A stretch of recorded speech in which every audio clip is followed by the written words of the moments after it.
Shalom adik-adik sekolah minggu, kelas kecil, kelas tengah, kelas besar. Shalom juga bagi orang tua kami, mama papa, apa kabarnya hari ini? Puji nama Tuhan, Miss. Ya, adik-adik, tanpa terasa hampir 2 bulan kita ibadah di rumah masing-masing. Kita tidak dapat bertemu muka di gereja, namun itu tidak mengurangi sukacita kita. Sekalipun kita ibadah di rumah masing-masing adik-adik, Tuhan Yesus hadir di tengah-tengah ibadah kita. Dan pagi hari ini kita akan memulai ibadah kita. Untuk itu Miss undang untuk saat teduh sambil kita bernyanyi satu pujian, ungkapan rasa syukur kita kepada Tuhan. Terima kasih Tuhan.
Kita berdoa.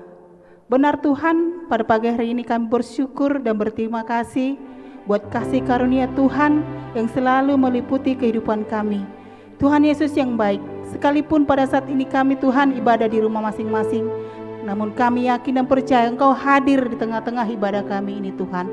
Tuhan Yesus, kami telah memulai ibadah sekolah minggu kami ini dengan satu pujian ungkapan rasa syukur kami. Dan kami akan melanjutkan ibadah ini lagi Tuhan. Biarlah Engkau hadir, biarlah Engkau perlengkapi setiap hati kami. Dalam nama Yesus kami berdoa dan bersyukur.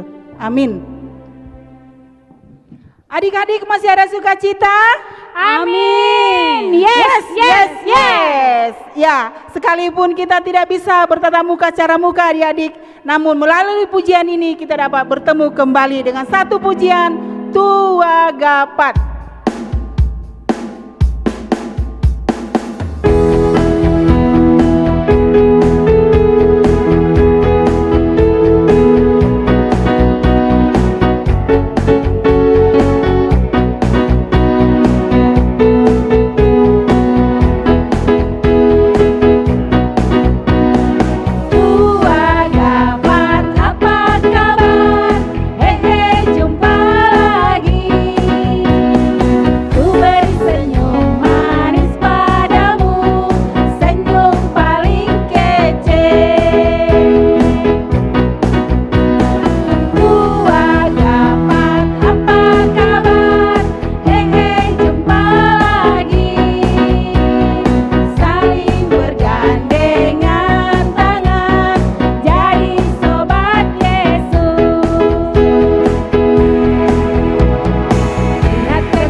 Sukacita adik-adik, kita harus jadi pemenang di dalam Tuhan Yesus. Karena Yesus sudah bangkit, Dia hidup, bahkan naik dan akan turun kembali buat kita yang percaya kepadanya. Mari kita angkat lagu pujiannya, Ku Menang, Ku Menang.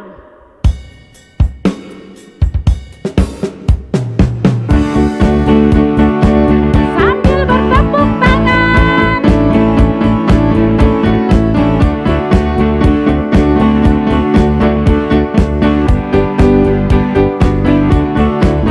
Kita angkat lagu pujiannya, Ku Menang, Ku Menang. Ku menang, ku menang bersama Yesus Tuhan. Ku menang di dalam peperangan. Ku menang atas segala setan. Haleluya, haleluya, ku menang. Sekali lagi. Ku menang bersama Yesus Tuhan. Ku menang di dalam peperangan. Ku menang atas segala setan. Haleluya, haleluya, ku menang. Haleluya, Dia bangkit. Haleluya, Dia bangkit.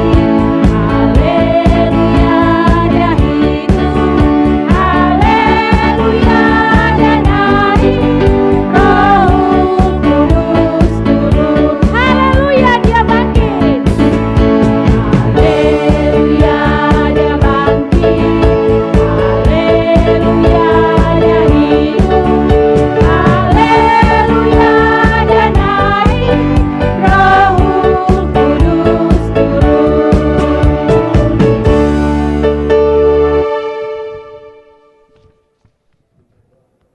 Baik adik-adik, kita akan mendengarkan firman Tuhan, namun sebelumnya kita mengangkat satu pujian dengan sayapmu.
Adik-adik yang dikasihi Tuhan Yesus, mari kita mendengarkan firman Tuhan. Namun sebelumnya mari kita satukan hati pikiran kita berdoa. Tuhan Yesus yang baik, Tuhan Yesus yang maha kuasa, Tuhan Yesus yang ajaib, dan kami percaya Tuhan Engkau mampu melakukan segala sesuatu yang bagi kami mustahil. Tuhan Yesus, saat ini kami akan mendengarkan firman Tuhan. Mari Tuhan, Roh Kudus-Mu memberikan kami roh pengertian, sehingga kami mengerti maksud suara Tuhan yang akan kami dengarkan melalui firman-Mu. Buatkanlah kami Tuhan menjadi anak-anak Tuhan, sebagai anak pelaku Tuhan, pelaku firman Tuhan di dalam kehidupan kami. Ini kami Tuhan, kami mau serahkan waktu kami, tubuh jiwa raga kami hanya ke dalam tangan Tuhan, Tuhan yang berkuasa bagi kami. Di dalam nama Tuhan Yesus kami sudah berdoa. Haleluya, yang percaya katakan amin. Anak-anak yang dikasihi Tuhan Yesus, kita tadi setelah bernyanyi bagi Tuhan, apa kabarnya? Masih ada sukacita? Pasti Miss percaya doa dan harapan Miss, adik-adik semua masih semangat untuk mendengarkan kebenaran akan suara Tuhan hari ini.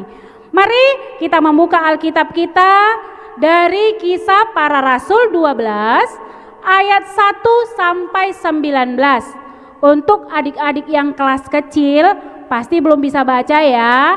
Mama, papa, kakak, abang ataupun tante dibantu ya anak-anak kita supaya mereka mengerti akan firman Tuhan hari ini. Dan untuk kelas tengah dan besar, berikan contoh yang baik buat adik-adik kita dalam pembacaan dan perenungan firman Tuhan harus dengan tertib. Kita akan membaca firman Tuhan yang sudah siap dengan Alkitabnya. Mari kita menyaksikan pembacaan firman Tuhan melalui video yang akan kita tampilkan berikut ini di dalam nama Tuhan Yesus. Kira-kira pada waktu itu, Raja Herodes mulai bertindak dengan keras terhadap beberapa orang dari jemaat. Ia menyuruh membunuh Yakobus, saudara Yohanes, dengan pedang. Ketika ia melihat bahwa hal itu menyenangkan hati orang Yahudi, ia melanjutkan perbuatannya itu dan menyuruh menahan Petrus. Waktu itu hari raya roti tidak beragi. Setelah Petrus ditangkap, Herodes menyuruh memenjarakannya di bawah penjagaan 4 regu, masing-masing terdiri dari 4 prajurit.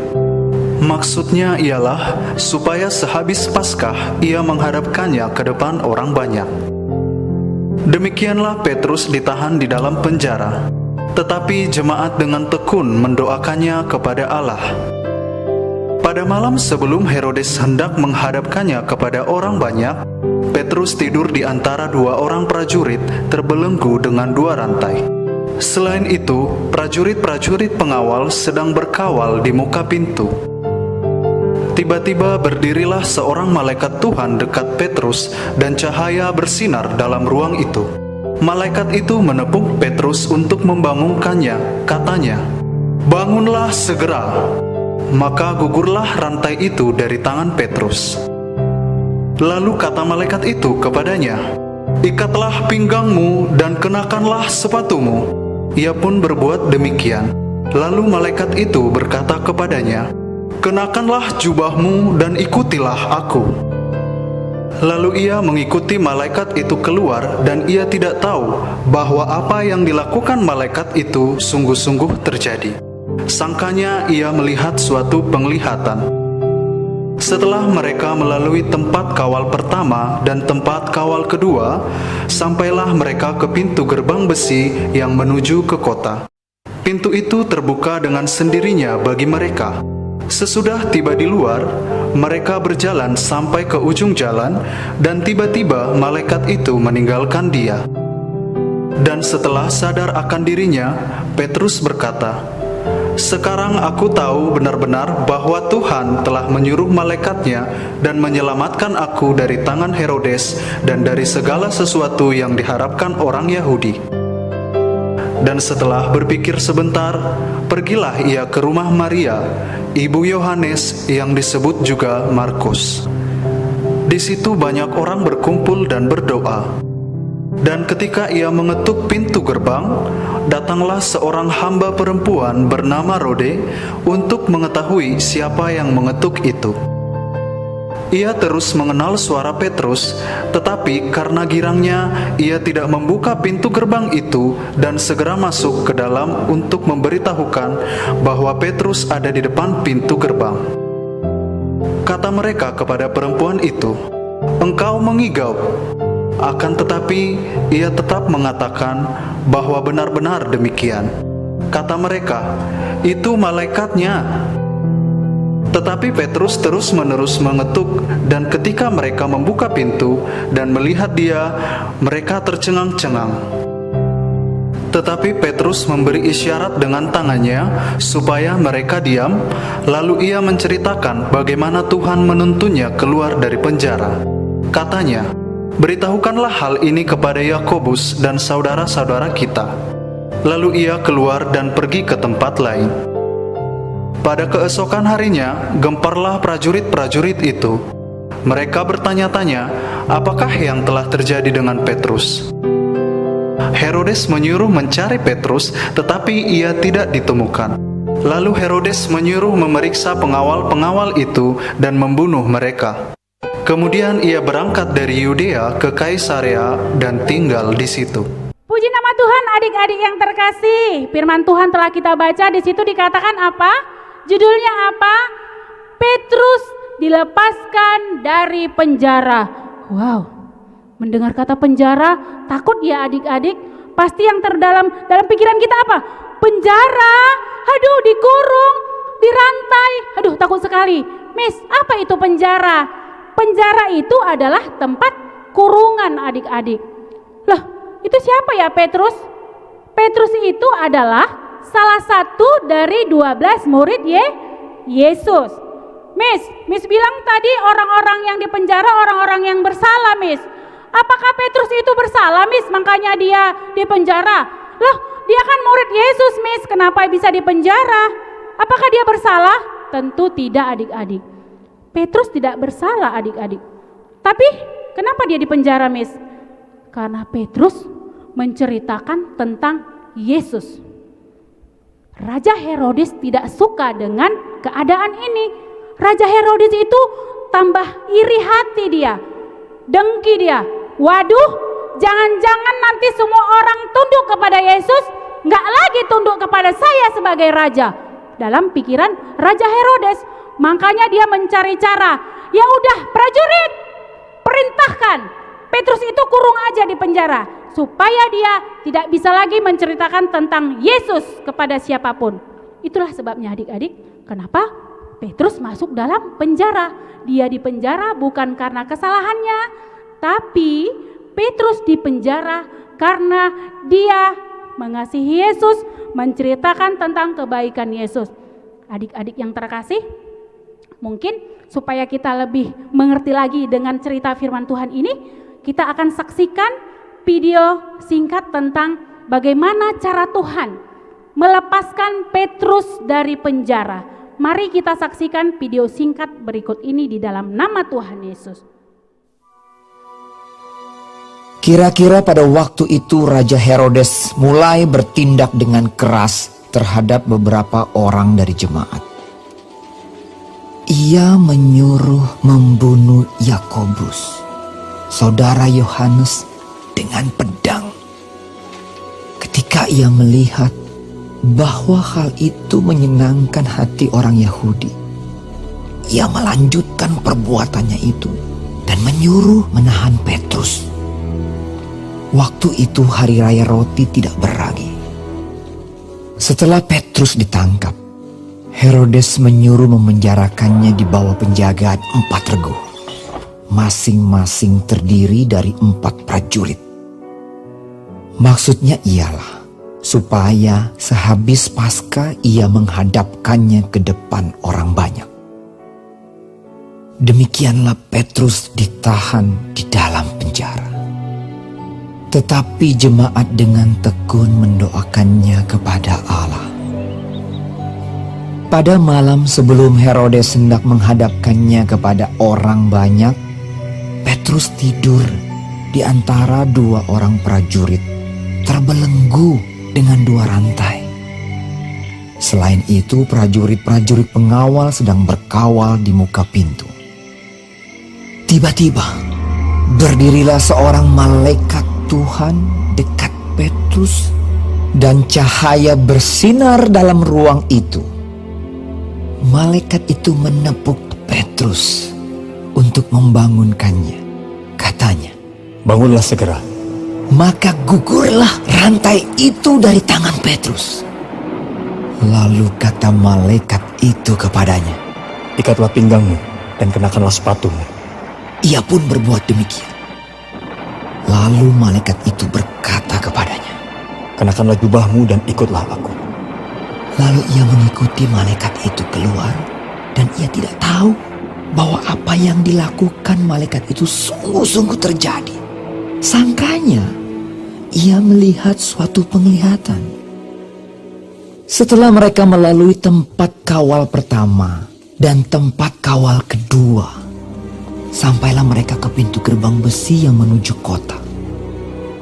Pintu itu terbuka dengan sendirinya bagi mereka. Sesudah tiba di luar, mereka berjalan sampai ke ujung jalan, dan tiba-tiba malaikat itu meninggalkan dia.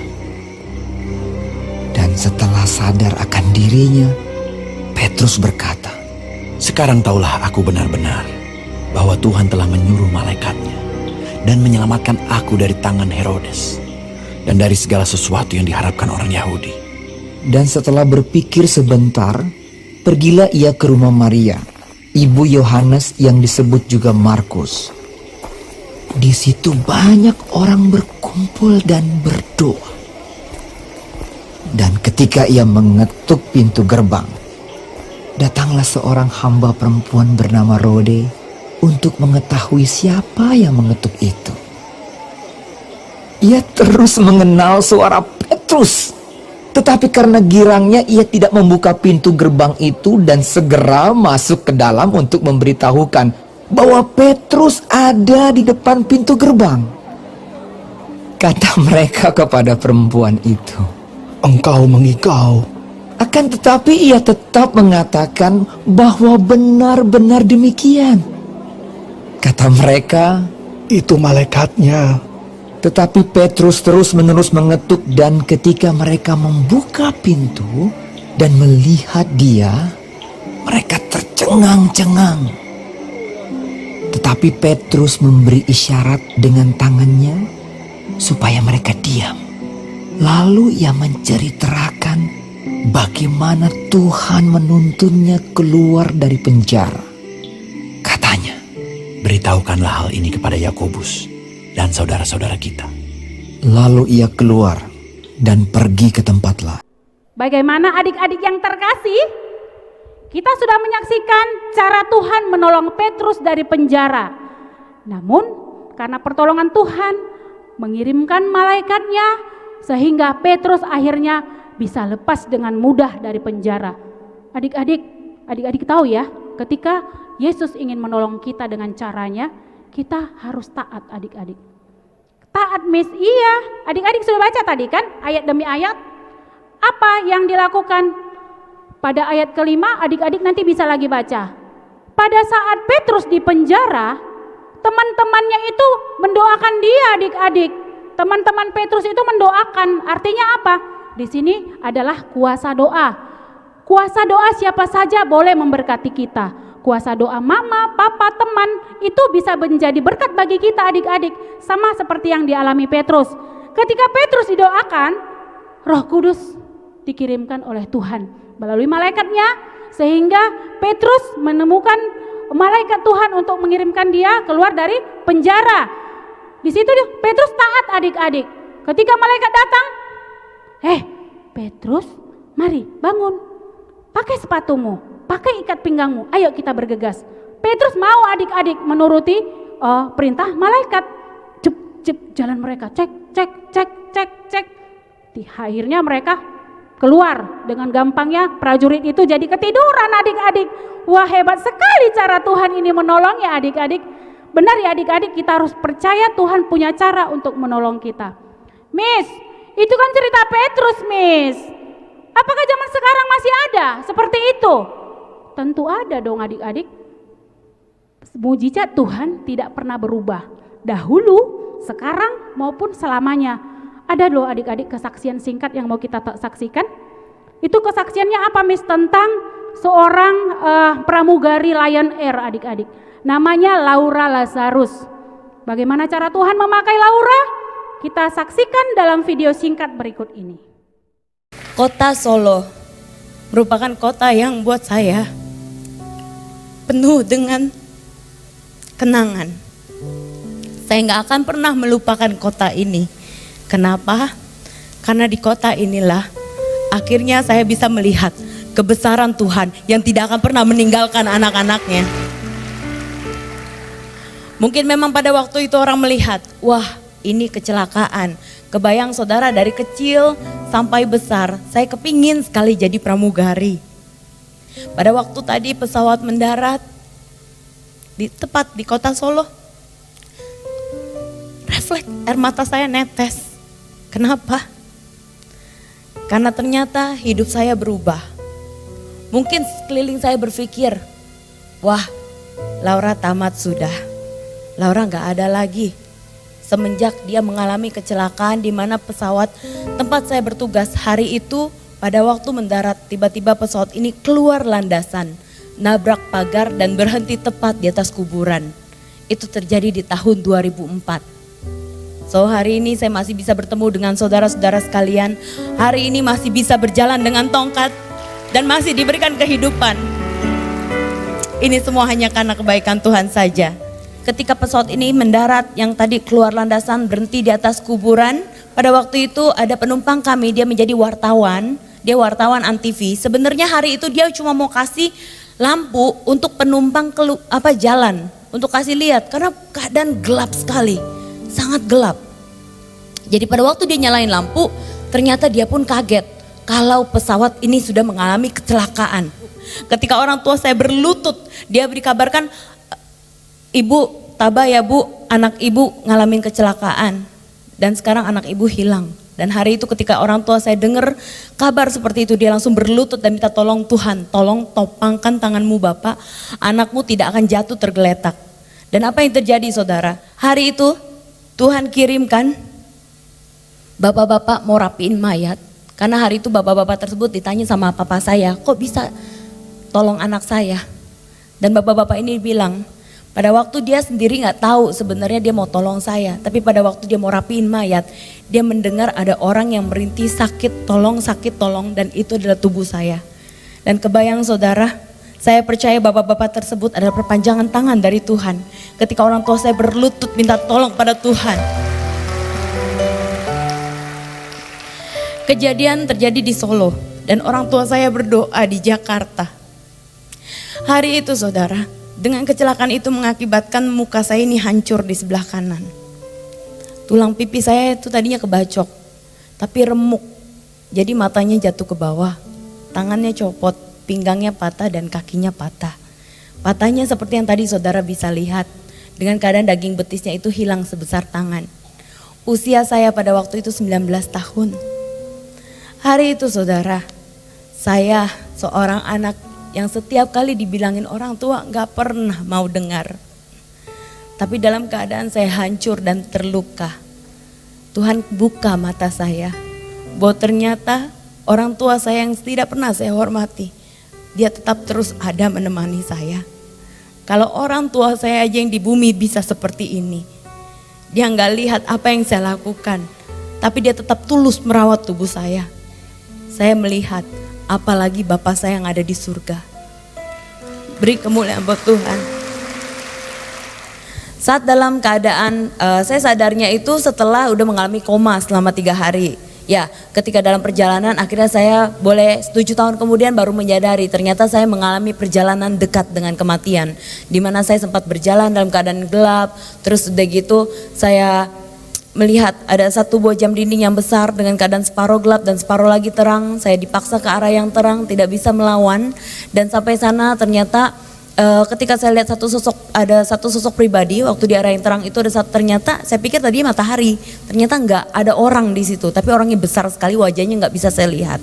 Dan dari sana ada suara yang berkata, kamu harus kembali, masih ada yang harus kamu ceritakan. Ya, berikan kemuliaan buat Tuhan. Saya nggak tahu apa itu, tapi saya percaya sekarang itu ada perjumpaan pribadi saya dengan Bapak. Karena dari situ saya bisa merasakan cintanya yang begitu tulus, luar biasa. Nah, udah tahu ya adik-adik, ternyata bukan hanya zaman Petrus ada mujizat, zaman sekarang juga masih ada. Ketika tadi adik-adik sudah menyaksikan bagaimana Laura Lazarus, seorang pramugari. Miss, apa itu pramugari, Miss? Pramugari itu adik-adik orang yang bekerja dalam pesawat. Dia itu kalau adik-adik udah pernah naik pesawat ya? Sudah ya? Itu kalau kalian bilang kapal terbang katanya. Jadi di dalam pesawat itu ada perempuan namanya pramugari. Kalau laki-laki itu namanya pramugara. Ada juga kaptennya adik-adik yang membawa pesawat. Si Laura Lazarus ini waktu itu kecelakaan karena adik-adik tak satu pun yang hidup dari teman-temannya. Tapi Tuhan mau Laura ini tetap hidup. Artinya apa? Tuhan mau pakai si Laura ini adik-adik menjadi saksinya agar kebaikan Tuhan bisa dinyatakan, boleh diceritakan oleh Laura kepada siapapun. Dia mengalami apa? Ketaatan, dia mau berobat, taat dengan perintah dokter, orang tua dan sebagainya macamnya, sehingga akhirnya sampai saat ini seperti yang adik-adik saksikan, dia sudah menjadi saksi Tuhan dan sudah melayani Tuhan kemanapun dia. Nah, pertanyaannya adik-adik, Petrus sudah dipakai Tuhan. Petrus adalah murid Yesus. Laura sudah dipakai Tuhan. Pertanyaan buat adik-adik semua. Adik-adik mau dipakai Tuhan? Tentu harus mau ya sayang ya. Kita semua harus mau. Jangan bilang, Miss, aku masih muda, aku gak punya keahlian apa-apa. Tidak, Tuhan yang tahu apa yang kita perlu. Tuhan yang tahu apa yang kita punya. Jangan pernah menyerah adik-adik. Intinya adik-adik mau dibentuk oleh Tuhan. Sejak dini, apa yang bisa kulakukan, Miss? Sekarang, toh juga kami sekarang di rumah, gak bisa kemana-mana. Yang kita lakukan apa? Sederhana adik-adik. Sekarang adik-adik ketika di rumah sudah tahu ya bagaimana rasanya mama masak tiap hari. Sudah tahu ya rasanya bagaimana mama membersihkan rumah tiap hari. Yang dulunya adik-adik pulang sekolah, sepatu lempar aja tuh. Buang aja tas di sana, adik-adik tiba sudah beres. Nah, sekarang ternyata tidak semudah itu membereskan pekerjaan rumah. Sekarang waktunya adik-adik untuk merasakan apa yang dirasakan mama waktu itu. Sekarang sudah capek ternyata mamaku, aku mau bantu ah. Nah, itu salah satu bukti adik-adik, dalam situasi apapun adik-adik harus mau mengerti bahwa Tuhan mau pakai kita. Ya, Miss, aku udah bosan kali nih Miss, yang kulihat tiap hari hanya dinding rumah, TV, gak pernah lagi ke mall. Nah, gak boleh adik-adik.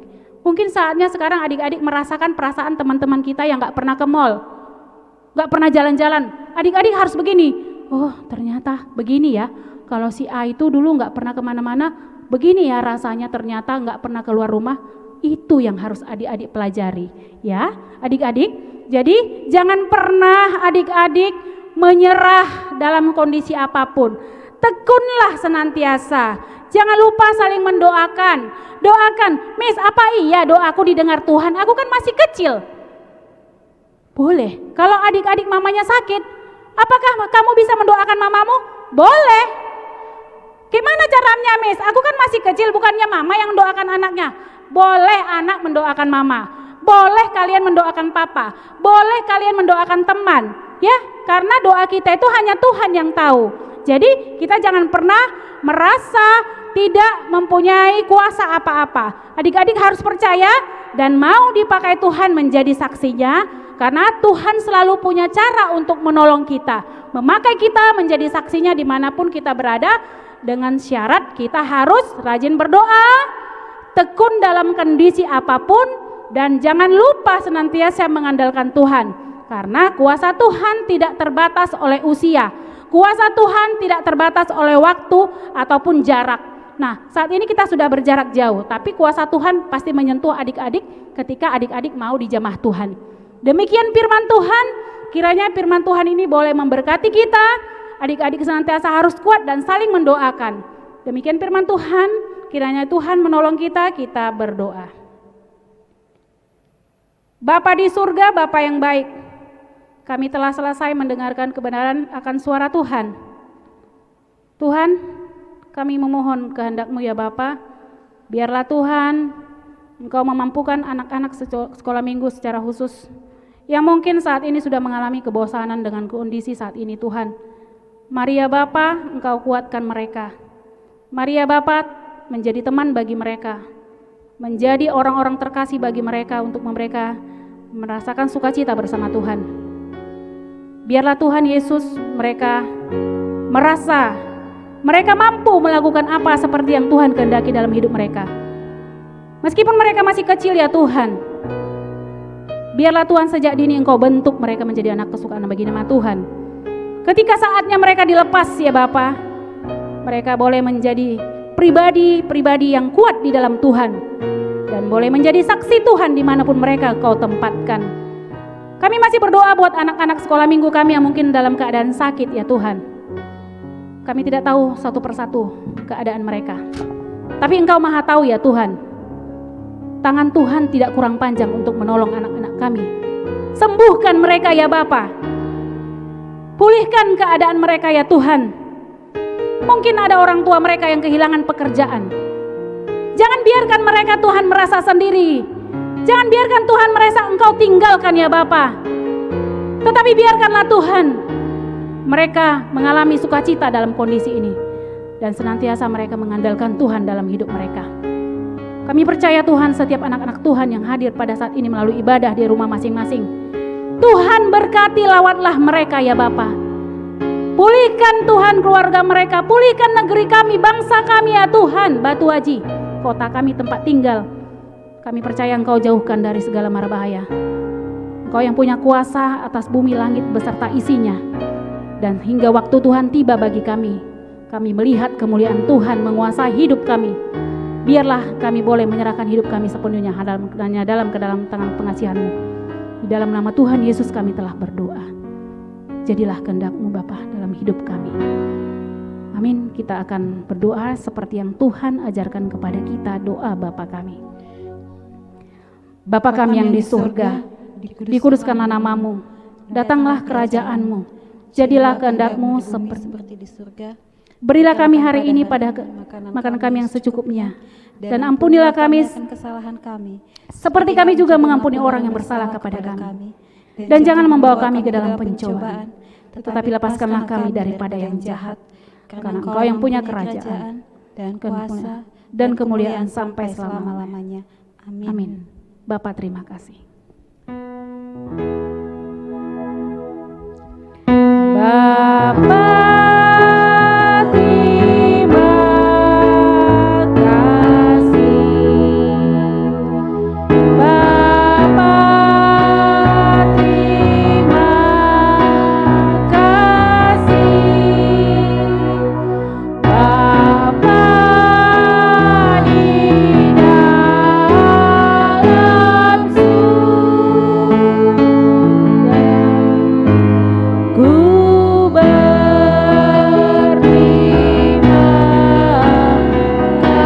kasih.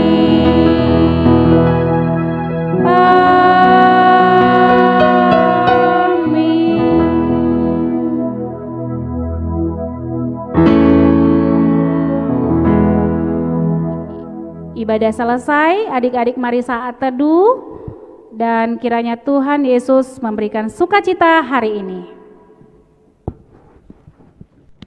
Adik-adik yang terkasih, untuk aktivitas hari ini bagi yang kelas kecil yang mengikutinya tadi pasti sudah tahu ya.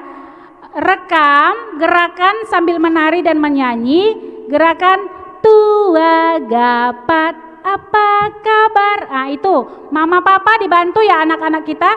Jadi mereka menyanyi sambil merekam tariannya, dikirimkan ke grup kelas kecil.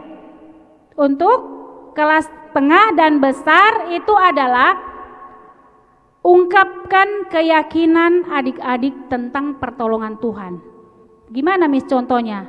Contohnya nih, Miss Morina yakin apa pergumulan Miss Morina, dalam kondisi apapun Miss Morina, Tuhan hadir dalam kondisi itu. Contohnya apa ya? Mungkin Miss Lydia ya, mau mencontohkannya ya.